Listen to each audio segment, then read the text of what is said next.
مجدد الفسانی رحمہ اللہ تعالی، اکبر جلال الدین اکبر کا نام سنا ہوگا آپ نے. آج سے تقریباً 500 سال پہلے ہم چلے جاتے ہیں. نام سنا ہے جلال الدین اکبر؟ اکبر بادشاہ کے نام سے. ہندوستان جس میں بنگلہ دیش بھی تھا، جس میں پاکستان بھی تھا، برما بھی تھا، اس پورے ایریے پر حکومت کس کی تھی؟ شہنشاہ جلال الدین اکبر کی. تقریباً 48 یا 50 سال حکومت کی ہے. اتنا طاقتور ترین بادشاہ. آپ اندازہ لگاؤ اتنے بڑے خطے پر، جس خطے کو انگریز سونے کی چڑیا کہتا تھا، بر صغیر، ہر موسم ہے یہاں پہ، ہر قسم کی پیداوار ہے، ہر قسم کے معدنی ذخائر. اتنی دولت تھی بر صغیر میں کہ عالمگیر بادشاہ رحمۃ اللہ علیہ نے ایک دفعہ ارادہ کیا کہ میں ہندوستان کی دولت کو سرکاری سطح پہ گننا شروع کرتا ہوں. عاجز آ گئے. یہ تاریخی کتابوں میں لکھا ہوا ہے. اتنا سونا کہ سرکاری سطح پہ ملازمین لگا دیے گئے کہ ان سونے کو گننا شروع کرو. صرف جو سونے کی اشرفیاں تھیں. حکومت اس کام سے، بولو بھائی، ایسا دولت مند تھا بر صغیر. یہ ساری دولت کہاں ہے پتہ ہے آپ کو؟ گورے لے گئے. جو گوروں نے ترقی کی، آج مسلمانوں کو تانا دیا جاتا ہے کہ تم ترقی میں پیچھے، تو وسائل تو جب سارے وہ لے گئے ہیں تو ہم تو چپڑاسی کا کام کر سکتے ہیں. بھائی جس کے پاس پیسہ ہو ترقی تو وہ کرے گا نا. پیسہ نہیں ہے تو آپ اس کی فیکٹری میں ملازم لگ سکتے ہو میرے بھائی، وہ فیکٹری تو وہ لگائے گا. تو یہ اسلام یا مسلمانوں کی وجہ سے نہیں ہے، ہمارے سارے وسائل. تو تنزل کیوں ہوا؟ ہمارے حکمرانوں نے ایسے کام کرنا شروع کر دیے تھے جن کی کوئی لاجک، بولو بھائی. خلافت عثمانیہ کے خاتمے کی وجہ بھی یہ بنی. جب تک لاجک سے چلتے رہے اللہ کی مدد بھی ہوتی رہی. اور ہم نے 700-800 سال دنیا پہ ترکوں نے حکومت کی ہے، بہت بڑے خطے پر.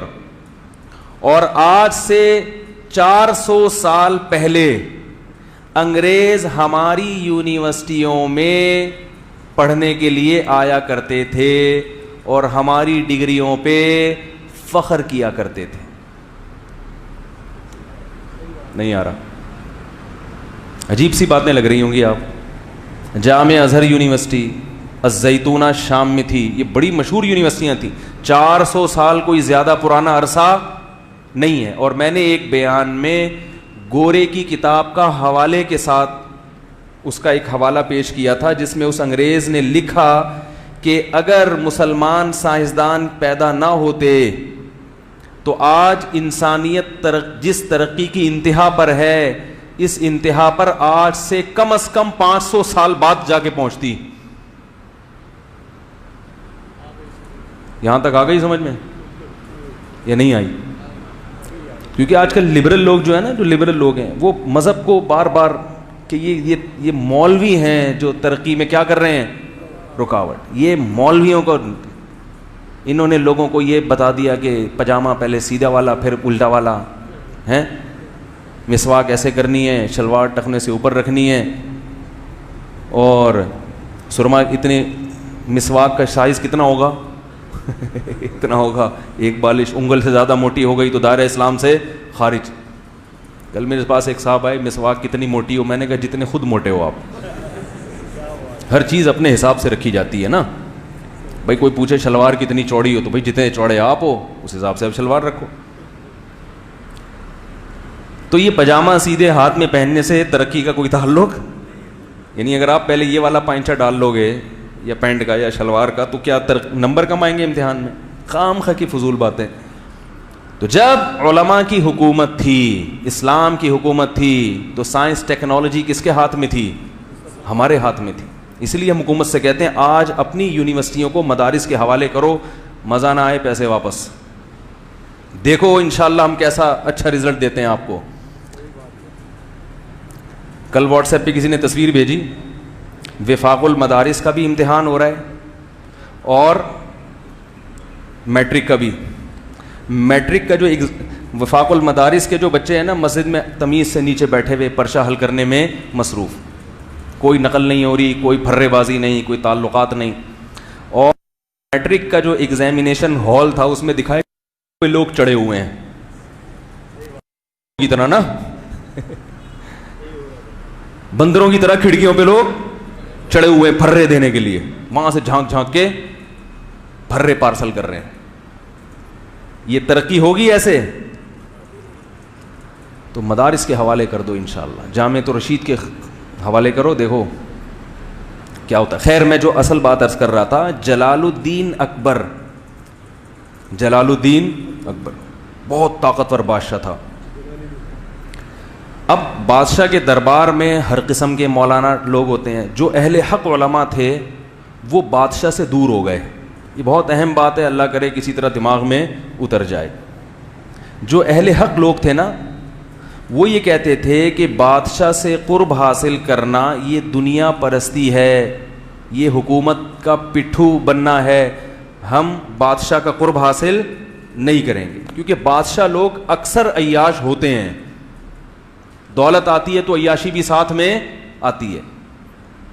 اب اس بارے میں جو نبی کی تعلیمات ہیں وہ کیا ہیں کہ وہ فاسق ہو فاجر ہو, آپ محبت کے ساتھ اس کو نصیحت تو کر سکتے ہیں, لیکن اس کا معاملہ کس پہ چھوڑیں گے آپ؟ اللہ پہ. ڈنڈے کے زور سے اس کو درست کرنے کی کوشش نہ کریں, اس کی عزت احترام اور اس کی اطاعت سے ہاتھ نہ کھینچیں, کیونکہ مسلمانوں کی جو یونٹی ہے, اتحاد ہے, وہ پارا پارا ہو جائے گا. تو اہل حق علماء جلال الدین اکبر سے پیچھے ہٹنا شروع. نتیجہ کیا نکلا کہ درباری مولویوں نے جگہ بنانا شروع کر دی. سمجھ میں آ رہی ہے بات؟ تو درباری مولویوں میں رافضی بھی تھے, شیعہ بھی تھے, سنی بھی تھے. ان کے آپس کے جھگڑے دربار میں. ایک جلال الدین کو بتاتا کہ حضرت ابو بکر معاذ اللہ نقل کفر فاسق تھے, معاذ اللہ حضرت عائشہ معاذ اللہ ایسی تھیں. دوسرا بتاتا کہ نہیں یہ غلط ہیں. پھر جو سنی تھے ان میں وہی مقلد اور غیر مقلد کا فرق بھی تھا. جو غیر مقلد تھے وہ اپنا مسلک اس کے سامنے بتاتے, جو مقلد تھے وہ اپنے آپ کو درست ثابت کرتے. اور پھر اس کے علاوہ ہندو بھی تھے, کیونکہ ہندوستان میں سکھوں اور ہندوؤں کی کثرت تھی, مسلمان تو 20% تھے بمشکل. تو وہ لوگ بھی تھے, وہ اپنے الگ ان کو بھی ساتھ لے کے چل رہا تھا جلال الدین اکبر نے کہ سکھ بھی ناراض نہ ہو, ہندو بھی ناراض نہ ہو. ادھر مسلمان جو علماء تھے یہ لالچی تھے بہت زیادہ. جلال الدین اکبر کو احساس ہو گیا کہ یہ کیا ہیں, جتنے میرے دربار میں چاہے وہ سنی ہو شیعہ ہو, یہ ہیں کیا؟ ان میں ایک چیز قدر مشترک ہے کہ یہ سب مکھن لگانے والے مولوی ہیں. یہ جو میرے قریب ہیں ان کا ذاتی مفاد ہے, اور سب ایک دوسرے کی ٹانگیں کھینچنے میں, بولو بھائی, لگے ہوئے. مخلص آدمی تھا مگر کنفیوز ہو گیا. اس کی کنفیوژن کا فائدہ غیر مسلموں نے اٹھایا. کہتا تھا یہ صحیح ہے, وہ صحیح ہے, فلانا صحیح ہے, ڈمکانا صحیح ہے. سب ایک دوسرے کے خلاف ایک ورغلاتے رہتے تھے. بیزار آ گیا کہ کیا صحیح ہے. قانون جو تھا صدیوں سے, 1000 سال سے وہ فقہ حنفی ہی چلا آ رہا تھا ہندوستان میں. عجیب بات آپ دیکھو, مسلمانوں کی 2 بڑی حکومتیں قائم ہوئی ہیں. ایک خلافت عثمانیہ 700 سال, وہ بھی فقہ حنفی, اور دوسری بر صغیر میں 800-900 سال, وہ بھی. میرا مقصد مسلک کو پروموٹ کرنا نہیں ہے, میرا مسلک ان لوگوں سے جو صبح و شام فقہ حنفی کے خلاف بولتے ہیں کہ یہ گمراہ تھے, یہ ایسے تھے, ان کو نصیحت کرنی ہے کہ آپ فقہ حنفی کو قبول نہ کریں. کوئی زبردستی نہیں ہے. ہم یہ نہیں کہتے جو حنفی نہیں ہے وہ جہنم میں جائے گا, لیکن احناف کا جو آپ پر احسان ہے کہ 1000 سال تک آپ کو اسلام دشمنوں کے شر سے بچا کے رکھا اور آپ کو کی حفاظت کی, اور ان کی وجہ سے آج آپ کو کلمہ پڑھنے کی توفیق ملی ہوئی ہے, اسلام آپ کو ملا ہے, تو ان کے خلاف اتنا بغض رکھنا یہ شکر گزار لوگوں کا کام نہیں ہے. ایک صاحب کہنے لگے, ایک مشہور فتنہ پرست ہیں, یوٹیوب پہ ان کے کلپ آتے رہتے ہیں, کہ 700 سال جو خلافت عثمانیہ کی 500-700 سال جو حکومت رہی ہے حنفیوں کی, اس کی وجہ سے بڑا فساد آیا ہے. سارا گڑبڑ کہاں سے آئی ہے؟ یہ نہیں دیکھ رہے کہ بچے ہوئے کس کی وجہ سے ہو آپ. اگر وہ نہ ہوتی تو یورپ آپ کو نوالا بنا کے, جب تک خلافت عثمانیہ تھی اسرائیل کا کوئی تصور, بولو بھائی, نہیں تھا. ایک یہ احناف تھے جو اسلام کا دفاع کر رہے تھے, اور یہ جو خلافت عثمانیہ قائم ہوئی تھی یہ بھی جہاد کے ذریعے قائم ہوئی تھی, الیکشن کے ذریعے نہیں ہوئی تھی. اور یہ جہاد کا صحرا بھی سب سے زیادہ کس کے سر تھا؟ اسلام کے لیے لڑے کون تھے؟ دوسرے بھی لڑے ہیں, لیکن سب سے بڑا کردار کس کا تھا؟ احناف کا تھا. آج بر صغیر میں, ترکی میں اور بہت بڑے ایریے میں اگر کوئی کلمہ پڑھ رہا ہے تو یہ جو حنفی سلاطین گزرے ہیں, بادشاہ گزرے ہیں, یہ ان سلاطین اور ان حکومتوں کا احسان ہے کہ وہ لڑتے رہے اور اسلام کا دفاع کرتے رہے, جس کی وجہ سے آج ہم کلمہ گو ہیں. اگر یہ 500 سال پہلے خلافت ختم ہو چکی ہوتی تو آج شاید ہم کلمہ گو نہ ہوتے. یہ بغض ہے, عناد ہے جو مختلف طریقوں سے لوگ نکالتے رہتے ہیں. تو میں یہ عرض کر رہا تھا کہ جلال الدین اکبر جو تھا اس کے پاس مختلف قسم کے درباری اور فرقہ پرست مولوی مختلف مسلکوں کے بیٹھتے رہے, وہ کنفیوز ہوتا رہا. پھر ادھر سے سکھوں نے اور ہندوؤں نے بھی اس کو, تو آہستہ آہستہ وہ بگڑنا شروع. قصہ مختصر بتاؤں گا. ایسا بگڑا ہے کہ لبرل پنے کی انتہا کو پہنچ گیا. اس نے کہا یہ سب صحیح ہے. اگر کہتا سب غلط ہے تو بھائی حکومت غلط لوگوں پہ کر رہے ہو تم, ٹھیک ہے نا, بادشاہ کا کام ہوتا ہے نا سب کو جوڑ کے چلنا. تو اس نے کہا سب کیا ہیں؟ صحیح ہے. اسلام بھی ٹھیک ہے اور ہندو بھی ٹھیک ہے, سکھ بھی ٹھیک ہے. بیزار آ گیا دین اور مذہب سے, یہاں تک کہ ایک وقت آیا کہ کلمے کا اس نے انکار کر دیا. اب جو علماء تھے, جو اہل حق تھے, انہوں نے جلال الدین اکبر کے خلاف فتوے دینا شروع کر دیے, کیونکہ اس نے واضح لفظوں میں کفر کرنا شروع کر دیا تھا. خنزیر کی پوجا کرنا شروع کر دی اس نے, خنزیر کی عبادت. اتنا براڈ مائنڈڈ تو ہمارے زمانے میں بھی خنزیر کی, ختنے پر پابندی لگا دی, بہت سارے الٹے الٹے کام کہ آج روح کانپ جاتی ہے, ایسا ہو گیا تھا. تو جب اس نے کفر کرنا شروع کیا اور بالکل واضح, تو علماء نے اس کے خلاف, بولو بھائی, بغاوت ہو نہیں سکتی تھی, اتنا طاقتور تھا کہ ذرا سی اس کو بھنک پڑ جاتی اس کے سر قلم. بہت پاورفل آدمی تھا. 48 سال جس نے حکومت کی ہو معمولی تو نہیں ہے نا, اور بادشاہوں کے خاندان میں پیدا ہوا ہو, حکومت کرنا جانتا بھی ہو. تو نتیجہ یہ نکلا کہ آہستہ آہستہ ہندوستان میں جو عدالتوں میں اسلام رائج تھا وہ بھی عدالتوں سے ختم ہونا, کیونکہ پہلے حکومت خراب ہوتی ہے پھر لا چینج ہونا شروع ہو جاتا ہے. علماء اس کے خلاف ہو گئے. کوئی عالم اگر اس کو سمجھانے کے لیے, بادشاہوں کو جب بھی سمجھایا جاتا ہے تو پہلے ان کی عزت اور تعظیم, بادشاہ کو سمجھانے کا وہ طریقہ نہیں ہوتا حکومت کو سمجھانے کا جو ایک ملازم کو سمجھانے کا ہوتا ہے. کیا خیال ہے بھائی؟ ملازم کو آپ ایک دفعہ بولے کہ بھائی انسان کا بچہ بن جا, تیرے کو میں نے کیا کر گیا تھا, میں اس پہ وہ اپنی بے عزتی محسوس نہیں کرے گا. بادشاہ کو اگر آپ بولے گے انسان کے بچے بن جاؤ, اس کے منہ پہ جب آپ ایسے بولو گے تو وہ آپ کو کچھ اور بنا دے گا.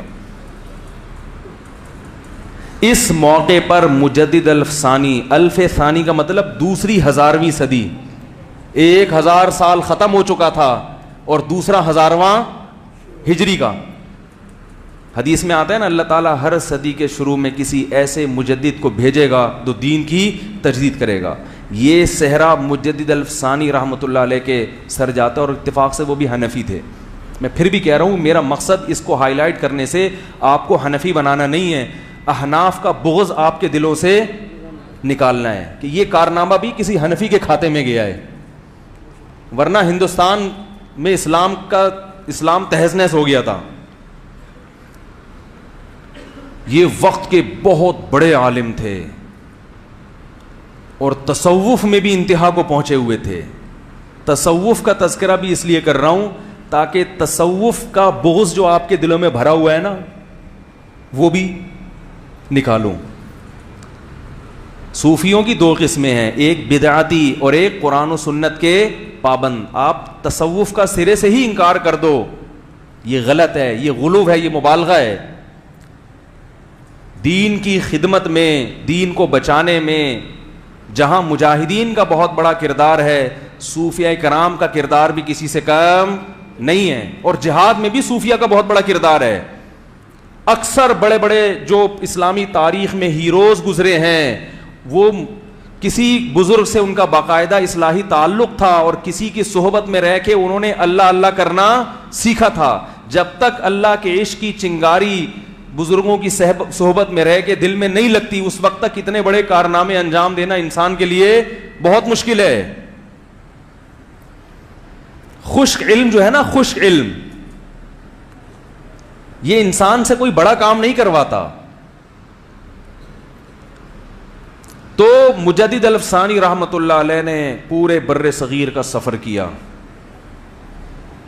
اور اس کا ارادہ کیا کہ اکبر بادشاہ کا قرب حاصل کر کے محبت کے ساتھ اس کی تعظیم کر کے بہت آرام سے امن اور شانتی کے ساتھ اس کو رام کرنے کی بولو بھائی کوشش.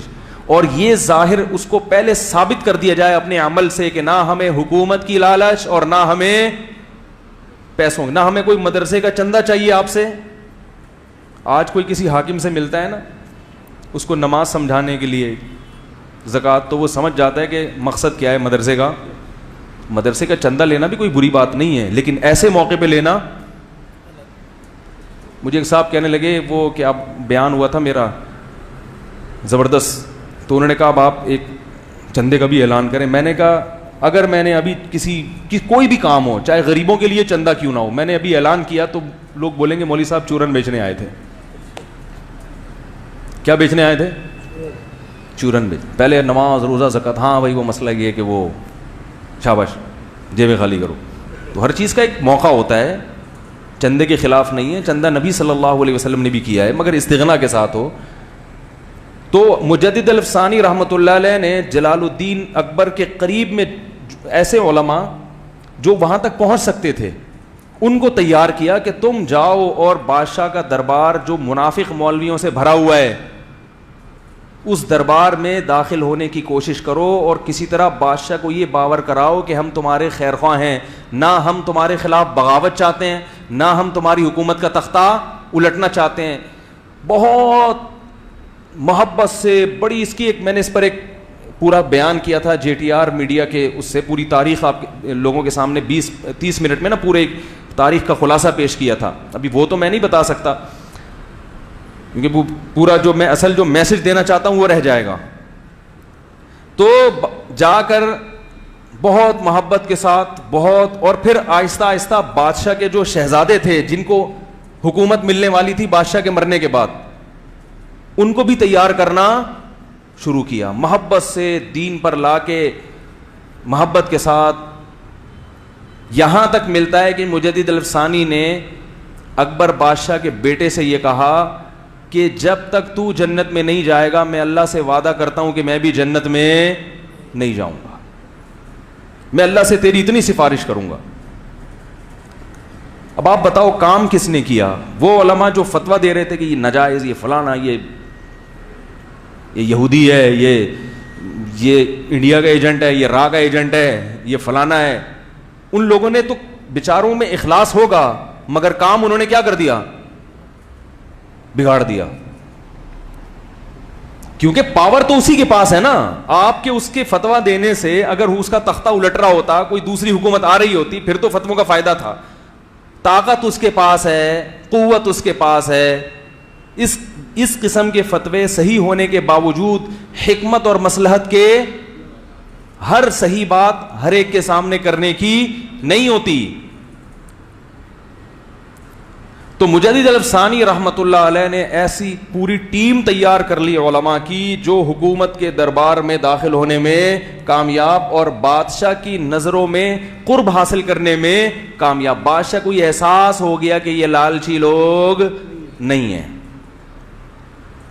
کہا جاتا ہے کہ اکبر جو خنزیر کی پوجا کیا کرتا تھا, ختنے پر اور پابندی لگائی اور اسلامی شعار پر پابندی لگائی, مرنے سے پہلے کلمہ پڑھ کے دنیا سے رخصت ہوا ہے. لیکن وہ کام نہیں کر سکا جو اس نے خرابیاں پھیلائی تھیں.